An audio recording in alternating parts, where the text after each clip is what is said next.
hang on. No, okay, We're ready. we're ready. We're We're gonna do it. ready. We're And gonna we do can it. always, I can always edit this beginning part out too. Okay. I feel silly. Or not. No, all right. I don't, the worst part is, I used to work for the corporate magazine for Costco and I would have to interview people all the time, but we didn't do a video. Back in the day, it was just phone calls, which was super awkward then too. Yeah, But anyway, I was told I'm good at this once I get going and stop thinking about it. So, you are. yeah. All right. So I'm Erin E. Anders is my author name. And I'm here today to interview my good friend, Jocelyn Lindsay, who Hi, has a book coming out in 6 days. So, Jocelyn, who are you? I am Jocelyn and I have a book coming out in 6 days. You do know this is going to be like a ridiculous interview because we Supposed to be. Well, why don't you tell everyone how we know each other then? I was trying to think of that this morning. Has it been 14 years? Well, it was 2011 because remember we've gone through this Oh, like yeah, 8 times to try to figure out what year we met. I But know. yeah, So yeah, we figured it was 11. Okay, so yeah. 2011. Yep. So we met in 2011 at a writing workshop, a week-long writing workshop, and I was trying to remember the exact moment that we like met. Now you probably remember that. I don't. I don't know. I remember like I think it was my second time going, or was that my third time? I think it was your second. It was my second. So I was a little less awkward than the first time. And I don't know. I don't know. I just liked you a lot the first Yeah. time we met and we got along great. And then we have that really stupid picture of us in the room making the dumb faces. So maybe you can like, here, I'll do this. And you can be like, I will paste that right in the video. There are the stupid pictures of our young faces. That's gonna mean I have to find it. Oh, I But have it. Yeah, oh, I you can have send it it? to you. Oh, okay. Yep. Yeah, I think that was like, yeah, God, that was 13 years ago. So anyway, yeah, we met and got on like houses on fire.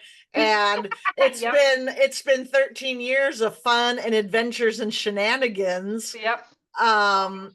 And yeah, so we've been, yeah, because and I've moved and I have like moved around you up and I down the know. road. We're in the same basic geography. We're in the Yep. same basic area. So yeah, we've known each other for like ever.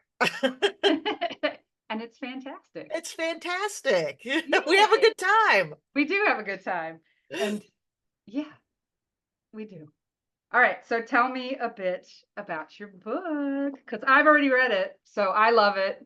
So I can just gush more about it too, but give me the spiel. I got to put you on the spot and make you do the awkward thing of Jocelyn, tell us about your book. Yeah, yeah, okay. So I'm writing urban fantasy for over 40. So that means that the characters, the protagonists and the main characters are over 40 years old. And so it's about badass women with real life experience against a backdrop of like supernatural magic and your typical urban fantasy setting. And the series is the Hellgate Chronicles, which kind of tells you like what sort of things are. And it's women in their 40s and 50s stepping into their power. And I was just at a point where I was tired of reading books about 20-year leather clad beautiful 20-year-old women saving the world. And I don't have a problem with that, but it's like it's all 20-year-olds. Mhm. And it's like and like an elder urban fantasy character is like 25. And Yeah. Yep. surprise, I'm 50. And it's like, okay, so what happens to us? Where, Yeah. what happens to Buffy? What happens to these characters after they like graduate from high school and go on? And so I got to thinking like, I want to write that story. Yeah. It gets really interesting when that story ends, and that's where I want to pick up. Yeah. And I feel like I think there's a really big audience for that. I'm an audience for that because I feel the same way as like there's a lot of, and even I feel like women's fiction and romance novels tackle that age bracket a lot, but you don't see it a lot in fantasy or urban fantasy or science fiction. So I really like being able to step into that and see like me as a reader, me as a person, and go, oh, cool, I can relate to this in a way like I can't anymore to the 16-year-old or 20-year-old or 18-year-old. And there's still great stories and fun stories, and it's fun to jump in there, but that's not me anymore. And I think there's a huge readership of women that, especially when young adult fantasy became really popular, about what, 2009, 2011, Yeah. when we met, that was all the rage. But now all those readers are 13 years older or more. So it's like, yeah, it's not that we don't still want those other stories, but there is a gap There's that, a gap. yeah, And, I remember, seeing Sigourney Weaver in Alien. yes, She was young, but she yeah. wasn't 18.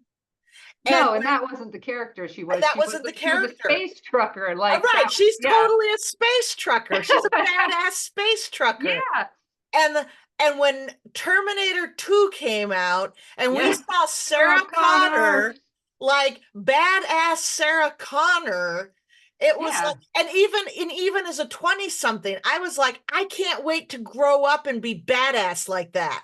yeah, for I can't, real. yeah, and so at 40, I think, 40-year-old women, 50-year-old women, we should be celebrated as being that kind of powerful and Mhm. not sidelined, Yeah, because, we're at 40 and 50, we are entering some of the most powerful years of our lives. And we're in a culture, though, that celebrates youth. hmm, And, when you're young, you're powerful in a different way. yeah, As a for young sure. woman, you have power in a different way. And when you have a sexuality at 20 that you're not going to probably have at 60. You're still powerful, but the dynamic changes. Mhm. And, I'm more strong. I feel stronger, more confident, and I don't feel like I'm fading away. And Yeah, I don't want my characters to feel like they're fading away. And I don't want my readers to feel like they're fading away. It's really important to me that my readers feel like my 40-year-old, 50-year-old readers feel like they're badasses. And for those 30 or there's 20-year-olds who might be reading my books to think like I felt about Sarah Connor. yeah. Yeah, I'm going to be a badass. Yeah, and I felt that when I was reading. I totally related to Meg Walker is the protagonist. And the thing, I think one of your earliest pitch lines when we were talking about the book was like, so Buffy the Vampire in high school saved the day, was the chosen one, and now, oh no, I have to go back to that place because, shit's hitting the fan again, and I have to go back there. And part of what was so cool, there's a lot of 80s nostalgia in your book, which makes it like fantastic because I'm like right on the nose for the demographic that you're writing for. But what else that was really cool about the book was the callbacks you would make to being that girl that was 18 or 20 in those times. And you could just, as someone who's read a lot of those books, you could just understand all the references you're making and infer what it was like for Meg, and then be able to compare that to what it's like for Meg now in her 40s, and how this adventure, there might be the same, it's an urban fantasy. So you're facing similar kinds of like urban fantasy problems and magic problems and challenges to overcome, but it just is through that different lens while you're getting the call back to like the 80s. And we're also local, so it's set in Bellingham, which is where you live now. So I'm familiar with Bellingham too, but your town just comes alive, and it's just like, it's got all the great things that you want from an urban fantasy, and you get to do it a little differently than maybe you're used to reading. So Yeah, I'm excited. yeah. And, you bring up something that I really tried to get into the writing, because while I was thinking about like those Buffy characters, they did what? They went to school, and then school was out at 3, and then they could fight monsters all afternoon and evening, Yeah, and, yeah. like spend the night at each other's house. And Uh-huh.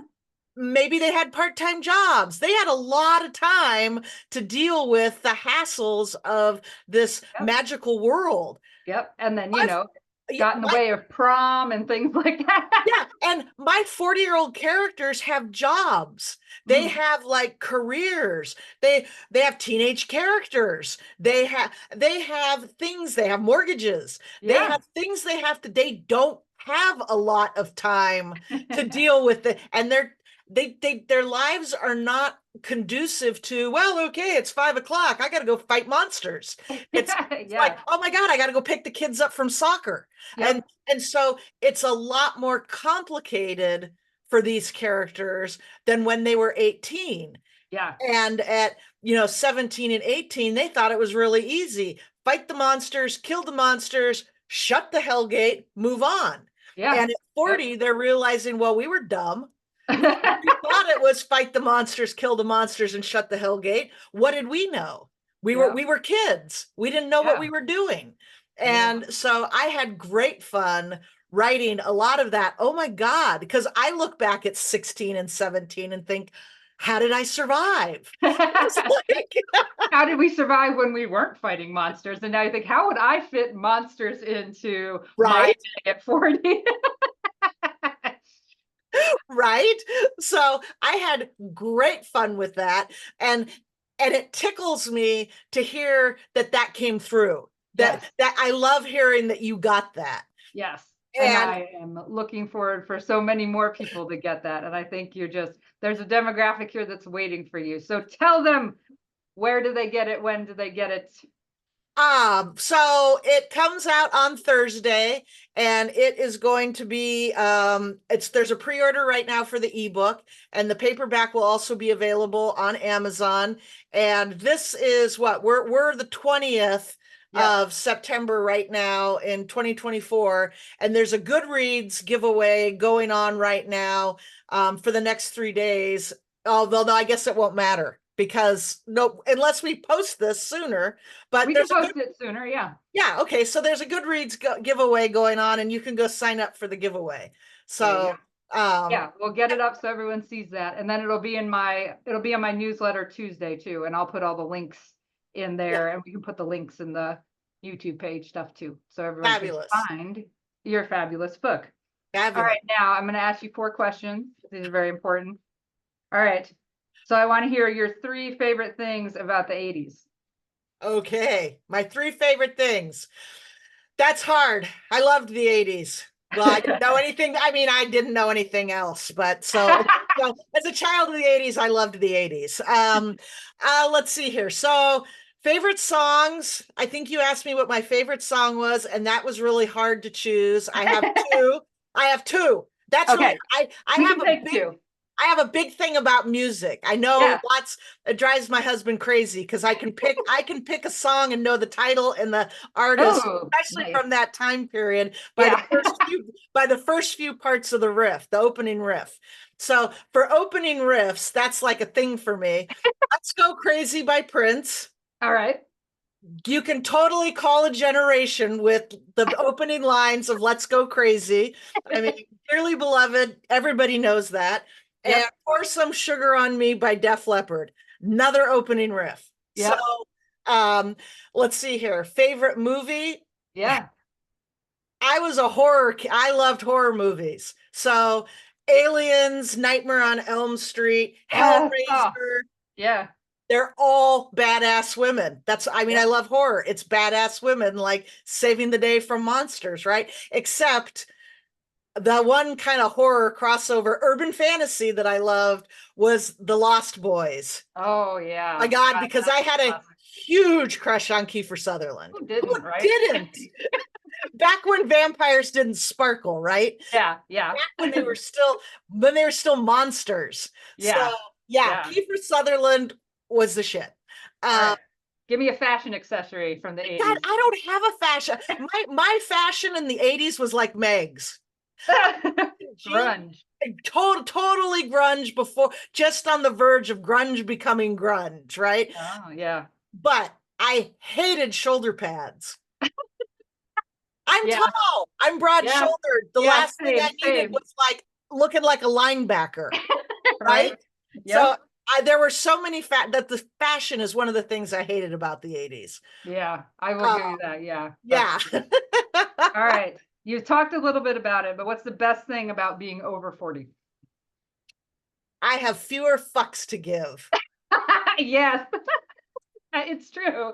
Yeah, and when you say that, I mean, it might sound like it's hilarious, and then you look at it, but I think some of that is like kind Yeah. of like the confidence to share with the younger generation is like some of that stuff that just really gets you when you're younger that you worry about all the time. You realize when you're a little older, it's not as important as you thought it was, you know? Yeah. Yeah. And some of that is you've got other stuff to think about. You've Mhm. got, and you're just at a point where, time, this is like a philosophical here.